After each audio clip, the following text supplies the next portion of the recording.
మీ ఆయన ఎప్పుడు చూసినా షూటింగ్లు అవి ఇవి తిరుగుతుంటే ఎలా? కాస్త నిన్ను కూడా పట్టించుకోవచ్చు కదా. ఈయనున్నాడంటే తన గురించి తనే మర్చిపోతాడు. చూసారా అక్క మీ గురించి ఏం చెప్పిందో? ఇప్పుడు నువ్వేం మాట్లాడవా? ఇంకా ఏం మీకు మాట్లాడమంటారు? రొమాన్స్ రాదా? హీరోయిన్స్ తోనే రొమాన్స్ చేయిస్తారా? ఇందులో ఏముంది, నేను ఒక డైరెక్టర్. రొమాన్స్ ఎలా చేయాలని నిన్ను ఆర్టిస్టులకి చేసి చూపిస్తాను. మీరిద్దరూ నాకు ఎప్పుడు డాన్స్ చేసి చూపిస్తారు? ఇంట్లోనా బయటకు ఇప్పుడా? వెళ్ళినప్పుడా? ఇప్పుడు కాదులే, అందరూ వచ్చినప్పుడు ఒకసారి వెళ్దాం. ఓకే. ఇంత పెద్ద ఇంట్లో మనవేగా ఉంది, ఇందులో ప్రాబ్లం ఏముంది? ఏం ఆలోచిస్తున్నారు? come. కమాన్.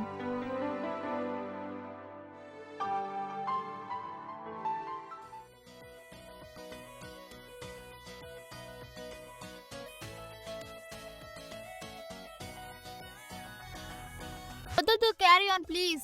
తను మాత్రం చేస్తుందా? నువ్వు కూడా రా. Come on. రా. వద్దు రాజ్, నేను రాను. Come on baby please. Okay నేను ఎలా చేస్తానో అలాగే డాన్స్ చేయాలి. సరే, నాకు ఎలా వస్తుందో అలా చేస్తాను. ఓకే.